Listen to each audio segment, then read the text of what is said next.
Hello friends, स्वागत है आपका आज के वीडियो में। और फाइनली आज हम बात करने वाले हैं। मैं मोन कुशवाहा स्वागत करता हूं आपका आज के हमारे क्लास में। और 23वां चैप्टर होगा 27 चैप्टरों में जो व्यक्तित्व विकृतियां यानी पर्सनालिटी डिसऑर्डर से रिलेटेड ये चैप्टर होने वाला है। तो आइए और शुरू करते हैं कि आखिर पर्सनालिटी डिसऑर्डर्स होते क्या हैं, व्यक्तित्व विकृति होती क्या है। बहुत बड़ा चैप्टर नहीं है, कोई आधा घंटा से कम का ही चैप्टर होगा। तो उम्मीद है कि आपको बेहतरीन तरीके से समझ में ज़रूर आएगा। तो आइए और शुरू करते हैं, आखिर व्यक्तित्व विकृति का अर्थ क्या होता है, मीनिंग ऑफ पर्सनैलिटी डिसऑर्डर। तो सरासन ने 2009 में इस व्यक्तित्व डिसऑर्डर के बारे में बताया था। तो आइए और जानते हैं कि उन्होंने क्या कहा था 2007 में। व्यक्तित्व विकृतियों का तात्पर्य अत्यधिक गहरे, दृढ़, कुअनुकूली विचार एवं व्यवहार प्रतिरूपों से है, जो व्यक्ति के जीवन में शुरू से अंत तक रहने वाला होता है। व्यक्तित्व विकृति के कुछ मापदंड भी हैं, अपनाए जाते हैं कि जो क्राइटेरिया कौन सा होगा जिसमें ये फाइनली जो व्यक्तित्व विकृति हैं ये आते हैं, और फाइनली कौन सी विकृतियां हैं या फिर कौन वैसे यूं हम कह सकते हैं कि विचार हैं या फिर और भी चीज़ें हैं जो इनमें नहीं आते हैं। तो पहला नंबर पहला मापदंड यह है कि व्यक्तित्व विकृति वास्तव में कोई गंभीर मानसिक विकृति नहीं है। यहाँ अन्य विकृतियों की अपेक्षा बहुत कम विचलन यानी जो डेविएशन बहुत कम ही होता है। दूसरी पहचान या कसौटी यह है कि व्यक्तित्व विकृति वाले व्यक्ति के शील गुण इस हद तक को समायोजित हो जाते हैं जिसके कारण व्यक्ति के सामाजिक व्यवहार और व्यवसायिक व्यवहार गड़बड़ हो जाते हैं। इसके अलावा तीसरी पहचान यह है कि व्यक्ति के कुसमायोजक शील गुण अपेक्षाकृत अस्थायी और स्थिर हो जाते हैं। चौथी पहचान ये है कि व्यक्तित्व विकृति के अंतर्गत असामाजिक व्यक्तित्व, मनोग्रस्ती बाध्यता व्यक्तित्व, आत्ममोही व्यक्तित्व और स्थिर व्यक्तित्व के ये गणना के अंतर्गत आ जाते हैं। तो आखिर व्यक्तित्व विकृति के प्रकार क्या क्या हैं, इन्हीं चीज़ों के बारे में पढ़ेंगे हम कि आखिर व्यक्तित्व विकृति कितने प्रकार के होते हैं। इसके तो बहुत सारे प्रकार हैं, जिसमें मनोविकारी व्यक्तित्व आता है, स्थिर व्यामोही व्यक्तित्व विकृति आता है, सिजवाइड व्यक्तित्व विकृति आता है, सिजवाइड व्यक्तित्व विकृति आता है, और अवलंबित व्यक्तित्व विकृति जिसको डिपेंडेंट पर्सनालिटी डिसऑर्डर बोलते हैं, परिहार व्यक्तित्व विकृति जिसको हम एवॉइडेंट पर्सनालिटी डिसऑर्डर बोलते हैं, ये भी आता है। और इनमें कुछ मुख्य हैं और उन्हीं के बारे में हम बात करने वाले हैं। तो पहला मनोविकारी व्यक्तित्व या समाज विरोधी व्यक्तित्व क्या है, इसी के बारे में पढ़ना है। साइकोपैथिक पर्सनालिटी या एंटी सोशल पर्सनालिटी आखिर क्या होता है। लैडिस ने 1997 में कहा है कि मनोविकारी व्यक्तित्व की परिभाषा उन्होंने इस प्रकार दिया है। मनोविकारी व्यक्तित्व ऐसे व्यक्ति की श्रेणी है जिनमें दुखदायी तथा विध्वंसात्मक व्यवहार वाले व्यक्ति रहते हैं, लेकिन ऐसे व्यक्ति को मनोस्नायु विकृति और मनोविकृति या मानसिक गड़बड़ी की श्रेणियों में नहीं रखा जाता। ऐसे व्यक्ति परिवार और समाज के लिए काफ़ी दुखदायी होते हैं। इस तरह से दुख देने वाले तथा समाज को खर्च में डालने वाले कोई भी अन्य प्रकार के असामान्य व्यक्तित्व तो नहीं होते हैं। ऐसे व्यक्ति मानसिक रूप से स्वस्थ होते हुए भी समाज में आतंक फैलाकर शांति भंग करने वाले होते हैं। मनोविकारी व्यक्तित्व को समाज विरोधी व्यक्तित्व, समाज विकारी व्यक्तित्व भी कहते हैं। ये जो तीनों पद हैं, ये मनोविकारी व्यक्तित्व, समाज विरोधी व्यक्तित्व और सामाजिक विकारी व्यक्तित्व समान अर्थ वाले पद होते हैं, यानी इनको हम इसके कुछ लक्षण है। पहला है समाज विरोधी व्यवहार। हमारे यहाँ कहा जाता है कि चलने के लिए जो रास्ता ये बना है तो इस रास्ते से ना होके इस रास्ते से लोग जाते हैं। समाज विरोधी व्यवहार होता है, जहाँ समाज शांति से रहना चाहता है वहाँ वो अशांति बना के रखते हैं, लड़ते हैं, झगड़ते हैं और दंड और पुरस्कार का प्रभाव उनके ऊपर थोड़ा सा भी नहीं पड़ता है। इसके बाद दूसरा है आत्म केंद्रित। मनोविकारी व्यक्तित्व वाले व्यक्ति अत्यंत ही आत्म केंद्रित, स्वार्थी और दूसरों के सम्मान की परवाह नहीं करने वाले होते हैं। वे दूसरों के साथ प्यार स्थापित करने में असमर्थ होते हैं, लेकिन अपने तुच्छ इच्छाओं की पूर्ति के लिए अपने मित्र को भी धोखा देने में वो नहीं हिचकते। वे यह नहीं सोचते कि उनके चलते अन्य व्यक्तियों को कष्ट हो रहा है। उनमें हम की भावना नहीं रहती है, सिर्फ मैं तक ही वे सीमित रहते हैं। तीसरा नंबर है संवेगात्मक विकृति। मनोविकारी व्यक्तित्व वाले व्यक्ति की जो है संवेगात्मक प्रतिक्रियाओं में असामान्यताएं देखी जाती है, यद्यपि उनमें जो है बौद्धिक और विक्षिप्तता के दोष नहीं पाए जाते हैं। ऐसे व्यक्ति अपनी संवेगात्मक इच्छाओं पर नियंत्रित करके और जो है असमर्थ होते हैं। वे दुष्ट, ओछे, क्रूर और पलायनवादी प्रकृति के होते हैं, परंतु देखने से अब पता चलता है कि उनमें जो है संवेगात्मक पहलू की कमी है। यदि उनके व्यवहार का सूक्ष्म विश्लेषण किया जाए तो पता चलेगा कि वे प्रेम, घृणा, क्रोध आदि संवेगों का अनुभव सामान्य व्यक्ति की तरह नहीं करते हैं। छोटी छोटी घटनाओं से उनमें उनमें जो है भारी संवेगात्मक उथल पुथल मच जाती है, जिससे वे कभी प्रसन्नचित्त तो कभी शोकाकुल, कभी अत्यंत शांत तो कभी अत्यंत क्षुब्ध दिखाई पड़ते हैं। तीसरा है सूझ की कमी। उनके अंदर सूझ की भी कमी होती है और इस कारण वे इस बात को नहीं समझ पाते कि उनके व्यवहार का प्रभाव दूसरे व्यक्तियों पर कैसा पड़ता है। ऐसे व्यक्ति दूरदर्शी नहीं होते और अपने अनुभव से किसी प्रकार का भी लाभ नहीं उठाते हैं। पांचवा नंबर है आत्म प्रेरित साधन। इस प्रकार के व्यक्ति जो हैं अपनी स्वार्थ सिद्धि और क्षणिक सुख प्राप्त करने के लिए किसी भी प्रकार के साधन को अपनाने में नहीं हिचकते हैं। वे गैर कानूनी तथा व्यक्तिगत रूप से हानिकारक साधन को भी अपनी इच्छाओं की पूर्ति के लिए अपनाते हैं। यदि उनमें उनके मित्र और सगे संबंधियों को भी हानि होती है तो भी वे कुछ भी परवाह नहीं करते हैं। तो छठा नंबर जो है ये लैंगिक विकृति है, जिसको सेक्सुअल डिसऑर्डर कहते हैं। इसके बारे में मैं पीछे वाले जो चैप्टर है 22वां नंबर चैप्टर वहाँ पे पढ़ा चुका हूँ। ऐसे व्यक्तियों में यौन रुचि, मदिरापन की प्रधानता देखी जाती है। ऐसे व्यक्तियों का लैंगिक विकास असामान्य रूप से होता है। उनमें सभी प्रकार की यौन विकृतियाँ पाई जाती हैं। इन यौन विकृतियों के कारण वे लजाते भी नहीं। 7वां नंबर है परिवर्तनशीलता। ऐसे व्यक्तियों के कार्य जो है अधिक परिवर्तनशील होते हैं। उनके योजना अस्थायी होते हैं। वे किसी भी काम पर एक जगह एक पे टिक के नहीं करते हैं। उनकी महत्वाकांक्षाएं भी बराबर बदलती हैं। वे किसी एक महत्वाकांक्षा को बिना प्राप्त किए दूसरे की ओर मुड़ जाते हैं। वे बहुत घुमक्कड़ होते हैं और अपने पेशों को भी बराबर बदलते रहते हैं। उनके पेशों में भी एक रूपता नहीं पाई जाती है। कभी लकड़ी का पेशा करते हैं तो कभी दावा बेचने का, संक्षेप में कहा जाता है। उनके जीवन में कभी भी जो है अस्थायित्व तो नहीं पाया जाता है। 8वां नंबर है बहुव्यक्तित्व यानी मल्टीपल पर्सनालिटी। ऐसे लोगों में विभिन्न प्रकार के व्यक्तित्व पाए जाते हैं, जिसके कारण उनमें किसी प्रकार की समानता का अभाव रहता है। तौर तरीके वाले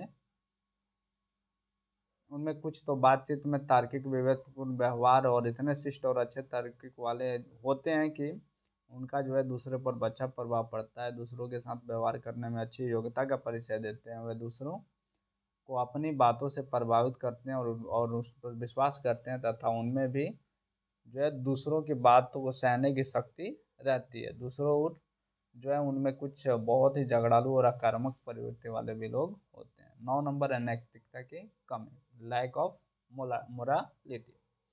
इस व्यक्तित्व विकृति का जो है एक मौलिक लक्षण जो है नैतिकता की कमी है। व्यक्ति इस हद तक अनैतिक होता है कि सामाजिक या अपराधी कार्य करने के बाद न तो लज्जा महसूस करता है और न ही उससे बचने का प्रयास करता है। इसका जो कारण है वो अनुवांशिक भी होता है और अनुवांशिक ही इस हद तक है कि आपने देखा होगा कि बहुत सारे फिल्मों में हमें देखने को मिलता है कि एक चोर का बेटा ज़्यादातर चोरी होता है और एक गुंडे का बेटा जो है गुंडा ही होता है। इसके अलावा जो है एक अपराधी का बेटा भी अपराधी ही होता है, चाहे वो हीरो क्यों ना हो, उसके सामने परिस्थिति ऐसी बन जाती है। दूसरा है मस्तिष्क रोग। कई बार जो है मस्तिष्क रोग या फिर एक्सीडेंट वगैरह के चलते भी जो है ये हो जाता है तो चोट लगने के कारण ही ज़्यादातर ये होता है। केंद्रीय स्नायु मंडल की जो है विकृति, और ये जो है विकृति जो है विकृत विकास के कारण ये जो रोग केंद्रीय स्नायु मंडल में अगर हो जाता है तो फिर वहाँ से ये बीमारी चालू हो जाती है। चौथा है मनोवैज्ञानिक कारण। मनोविश्लेषणवादियों ने इस रोग की व्याख्या मानसिक रोगों के आधार पर की है। उनका कहना है कि व्यक्तियों का जो है प्रारंभिक जीवन में असंतुलन, मानसिक संघर्ष, अतिरिक्त इच्छा, सुरक्षा का भाव और तथा जो है अन्य भाव ग्रंथियों की प्रधानता देखी जाती है। इन्हीं कारणों से जो है व्यक्तियों में विनाशकारी व्यक्तित्व के लक्षणों का प्रदर्शन करता है। इस विचार का जो है पूर्ण रूप से खंडन नहीं किया जा सकता। हाँ, इतना अवश्य कहा जा सकता है कि सभी प्रकार के मनोवैज्ञानिक जो है व्यक्तित्व इसी कारण से नहीं होते हैं। पांचवा नंबर जो है ये है दोषपूर्ण वातावरण। कहीं पे भी वातावरण अगर दोषपूर्ण है, बुरे वातावरण में है तो फिर वो वहीं जाना है। तो ऐसा कहा जाता है कि फूलों से होके जो है ना हवा भी सुगंधित हो जाती है, और गंदे आचरण या फिर गंदे जगहों से होके और शुद्ध हवा भी जो है वो गंदी हो जाती है। तो इसको समझ लेना। अवैध जन्म। अवैध जन्म का मतलब बिना माँ बाप के जन्म। हमारे यहाँ बोल देते हैं क्या, नाजायज औलाद। तो ऐसी स्थिति में जो है मनोविकृति उत्पन्न होना बहुत सामान्य सी बात है। मातृ प्रेम और अन्य ग्रंथियाँ, तो फ्राइड के द्वारा जो है ये बात कही गई थी। इसके अलावा दोषपूर्ण मॉडल और शिक्षण जो है इस कारण भी होता है कि अगर दोषपूर्ण मॉडल या फिर जो शिक्षा है वो अच्छी तरह से नहीं दी गई हो तो फिर वहाँ से ये बातें उठकर आती है। कई बार पढ़े लिखे लोग भी बुरी संगतियों के साथ है या फिर जो है पर्सनालिटी डिसऑर्डर के शिकार हो भी जाते हैं। प्रारंभिक सामाजिक वंचन यानी अर्ली सोशल डिप्रिवेशन।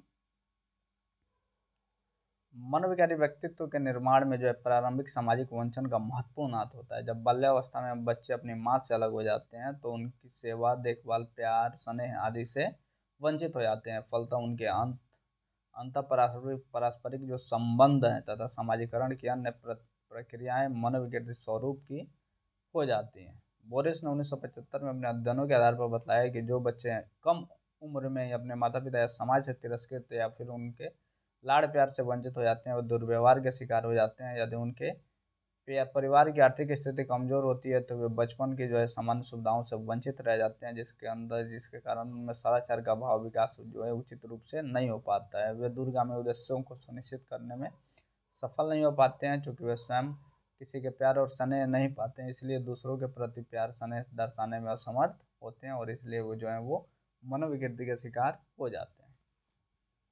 10वां सामाजिक विघटन। कहीं पे भी यह सामाजिक विघटन होता है तो फिर वहाँ पे मनोविकृति उत्पन्न होना बहुत सामान्य सी बात है। जैसे आजकल गाजा और यूक्रेन में जो युद्ध हो रहा है तो सामाजिक विघटन हो रहा है ना वहाँ पे, जो इजराइल मार रहा है अमेरिका की सहायता से, या फिर जो हिजबुल्लाह जो है तबाह करवा रहा है, तो क्या है, सामाजिक विघटन ही हो रहा है। और जो वहाँ के बच्चे होंगे वो समाज जो है मानसिक विकृति के शिकार होंगे, पर्सनालिटी डिसऑर्डर के जो है वो शिकार, व्यक्तित्व विकृति के शिकार होंगे। हो सकता है कि 5 से 10% बच्चे हो वैसे ना हो, लेकिन होंगे। इसके बाद इसका जो है उपचार उपचार के बारे में भी हम पढ़ लेंगे, और बहुत बड़ा चूंकि ये चैप्टर नहीं है तो मनोविकृत व्यक्तित्व अर्थात अथवा जो है समाज विरोधी व्यक्तित्व के उपचार के लिए निम्नलिखित चिकित्सा का उपयोग किया जाता है। पहला है मॉडल शिक्षण चिकित्सा। सर्वप्रथम मनोविकारी वाले व्यक्तित्व को सामने अच्छे व्यवहार का एक मॉडल प्रस्तुत किया जाता है। इस प्रकार के मॉडल प्रस्तुत करने वाले में स्वयं चिकित्सक या कोई अन्य व्यक्ति होते हैं जो अच्छे व्यवहार रोगी के सामने जो है प्रस्तुत करते हैं। मनोविकारी व्यक्तित्व वाले व्यक्तियों के अनुकरण द्वारा इन अच्छे व्यवहारों को सिखलाया जाता है। जब ऐसे व्यक्तित्व वाले व्यक्ति इन अच्छे व्यवहारों को जैसे तैसे सीखते जाते हैं तो वैसे वैसे उनके पुरस्कारों की मात्रा बढ़ती जाती है। इसके पश्चात मनोविकारी व्यक्तित्व वाले व्यक्ति को मॉडल व्यवहार की अनुपस्थिति में वैसे अच्छे व्यवहारों को स्वयं करने के लिए प्रोत्साहित किया जाता है। इसके बाद उन्हें जो है अपने अच्छे व्यवहारों का मूल्यांकन करने तथा जो है स्वयं अच्छे व्यवहारों का के अनुसार पुरस्कार देने को कहा जाता है। इस तरह से अच्छे व्यवहार प्रस्तुत करने तथा जो है मूल्यांकन करने और पुरस्कार देने के कार्य जो है प्रस्तुतकर्ता नहीं करता है, बल्कि मनोविकारी व्यक्तित्व वाले व्यक्ति स्वयं करते हैं। दूसरे शब्दों में यह कार्य प्रस्तुतकर्ता पर से मनोविकारी व्यक्तित्व वाले व्यक्तियों पर स्थानांतरित कर दिया जाता है, या स्थानांतरित धीरे धीरे एक क्रम में किया जाता है। इसका मतलब अचानक नहीं किया जाता बल्कि एक सीक्वेंस में किया जाता है।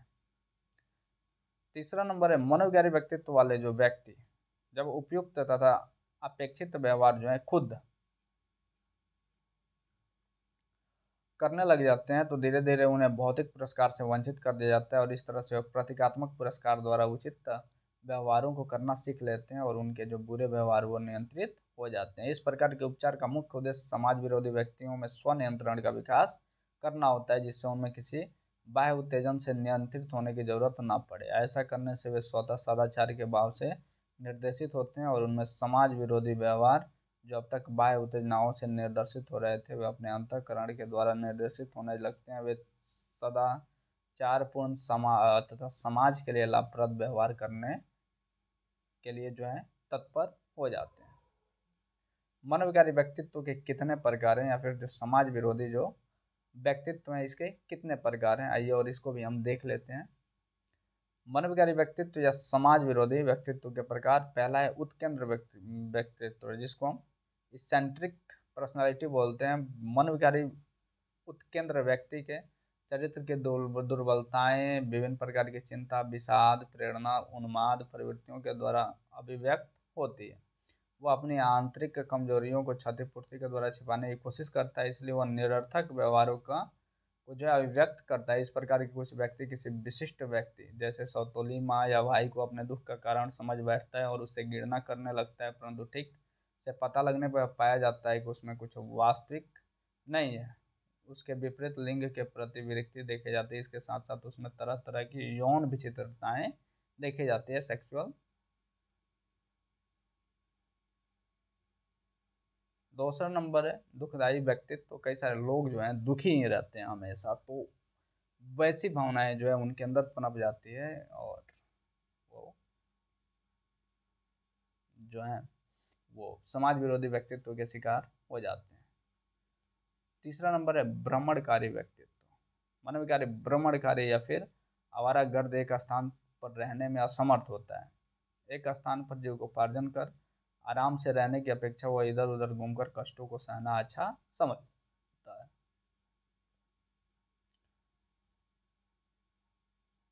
चौथा नंबर है विकृत मिथ्याभासी, यानी झूठ मूठ का जो है बार बार झूठ बोलना, तो ये तो नॉर्मल सा चीज़ है और ऐसी चीज़ें हो भी जाती हैं। दूसरा नंबर है स्थिर व्यामोही व्यक्तित्व विकृति, जिसको हम पैरानॉइड पर्सनालिटी डिसऑर्डर भी बोलते हैं। स्थिर व्यामोही व्यक्तित्व विकृति का मुख्य लक्षण है अत्यधिक, पहला हमने पढ़ा समाज विरोधी या फिर मनोविकारी व्यक्तित्व, दूसरा नंबर है स्थिर व्यामोही व्यक्तित्व विकृति। स्थिर व्यामोही जो है पैरानॉइड पर्सनालिटी डिसऑर्डर, स्थिर व्यायाम व्यक्तित्व विकृति के जो मुख्य लक्षण है अधिक संदेह, बैरभाव और दोषारोपण तथा जो है दोषारोपण के संकेत के प्रति अति संवेदनशीलता होती है। लेकिन व्यामोही विकृति अर्थात जो है स्थिर व्यामोह की तरह स्थिर व्यामोही व्यक्तित्व जो है विकृति में दंडात्मक प्रणाली पूरी तरह से विकसित नहीं होता है। तीसरा है सिजोइड व्यक्तित्व विकृति।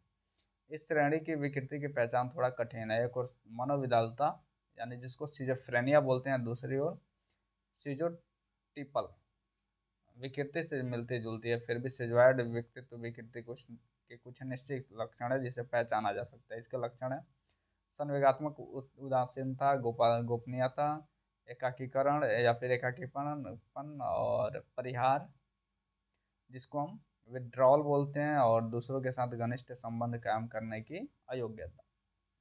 चौथा नंबर है सीजोटिपल व्यक्तित्व विकृति। यह विकृति जो है व्यक्तित्व विकृति वास्तव में मद विदलता के अधिक निकट होती है। इस विकृति में अनियमित विचारधारा और भी कई सारी चीज़ें इसमें आती है, जिसमें सन की वाणी और अनुपयुक्त व्यवहार इत्यादि आती है।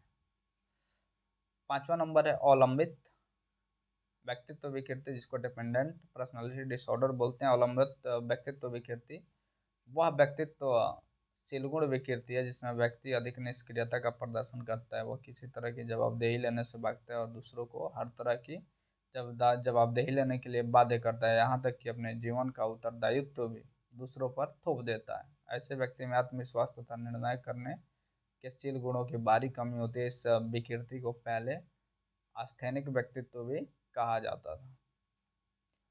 छठा नंबर है परिहार व्यक्तित्व विकृति। वास्तव में यह जो है शील गुण विकृति है, और इस विकृति वाले व्यक्ति जो है अति संवेदनशील होते हैं, और इसके अलावा यदि दूसरे व्यक्ति को जो है उनकी बातों को अस्वीकार कर देते हैं अथवा उनकी आलोचना कर देते हैं तो वह उनके प्रति अति संवेदनशीलता प्रदर्शन करता है और उनसे संबंध तक वो तोड़ लेता है। यदि लोग उसे क्षमा मांगे या फिर उसकी बात स्वीकार करने की पूरी गारंटी दे तो वह फिर से उनके साथ संबंध स्थापित कर सकते हैं। ऐसे व्यक्ति निम्न आत्मसम्मान देखा जाता है ऐसे व्यक्तियों में, और अपनी कमजोरियों के प्रति वो अति संवेदनशील होता है और अपनी उपलब्धियों का अवमूल्यन खुद ही वह करता है। वह दूसरे व्यक्तियों से स्वीकृति स्नेह मान्यता पाने के लिए परेशान रहता है। सातवां नंबर है आत्ममोही व्यक्तित्व विकृति, जिसको हम नार्सिसिस्टिक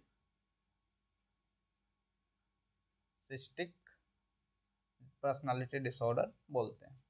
व्यक्तित्व विकृति का यह प्रकार आत्ममोही व्यक्तित्व विकृति है। इस व्यक्ति विकृति की जो है वो मुख्य लक्षण या विशेषताएं हैं आत्म महत्व, जिसको सेल्फ इम्पोर्टेंस बोलते हैं, काव्यरंजित बोध, और अपनी उपलब्धियों का जो है अधिमूल्यांकन की प्रवृत्ति, दूसरों का स्थान और प्रशंसा पाने के लिए आत्म प्रदर्शन, सफलता, संपत्ति, अधिकार, सम्मान अथवा आदर्श, प्रेम की स्वैर कल्पनाओं की मगनता और दूसरों के द्वारा की गई आलोचनाओं के प्रति अनुपयुक्त संवेगात्मक प्रतिक्रियाएं। इसके बाद है मनोग्रस्तता बाध्यता व्यक्तित्व विकृति। यह विकृति भी जो है वो शील गुण व्यक्तित्व के प्रकार है, और इस जिसमें दृढ़ता, पुनरावृत्ति तथा जो है कर्तव्यनिष्ठा आदि जो विशेषताएं या फिर लक्षण पाए जाते हैं। इस विकृति से पीड़ित व्यक्ति अनुशासन पर अधिक बल देता है और व्यक्तिगत स्वतंत्रता को अपना अधिकार मानता है। और मनोग्रस्तता बाध्यता विकृति को जो है लेसन नंबर 13 में हम लोग पढ़ चुके हैं, तो जाके आप वहाँ से बेहतरीन तरीके से और जान सकते हैं। इसके बाद 9वां नंबर है सीमा रेखीय व्यक्तित्व विकृति, जिसको हम बॉर्डर लाइन पर्सनैलिटी डिसऑर्डर बोलते हैं। इस विकृति से पीड़ित व्यक्ति जो है सामान्यतः या फिर जो है मनोविकलता के बीच सीमा रेखा पर होता है। व्यक्ति में कई तरह की असमर्थताएं देखी जाती है, जैसे अस्थिर अंतर्वैयक्तिक संबंध, नाटकीय ढंग से बोलते बदलते हुए भाव, अनुपयुक्त भाव अभिव्यक्ति, विघटित आत्मधारणा, क्रोध और मनोदशा का प्रदर्शन, जुआ और उचक्कापन जैसे आवेगी कार्य इत्यादि देखे जाते हैं। इसके बाद जो है 10वां नंबर मनोविच्छेद व्यक्तित्व विकृति। इस व्यक्तित्व विकृति में जो है पीड़ित व्यक्ति में संज्ञानात्मक विकृति और स्वप्रत्यक्षीकरण विकृति, संवेदी गतिक व्यवहार विकृति आदि के लक्षण पाए जाते हैं। और शायद इस चैप्टर को जो है हम लेसन नंबर 15 में पढ़ चुके हैं, जाके आप वहाँ से देख सकते हैं। तो ये था हमारा व्यक्तित्व विकृति चैप्टर नंबर 23। 27 में 23 चैप्टर हम पढ़ चुके हैं, मात्र 4 चैप्टर जो है वो करना बाकी है। तो उम्मीद है कि आने वाले 4 दिनों में हम कर लेंगे और फिर हम आगे की ओर बढ़ेंगे, क्योंकि ये तो चलता रहेगा।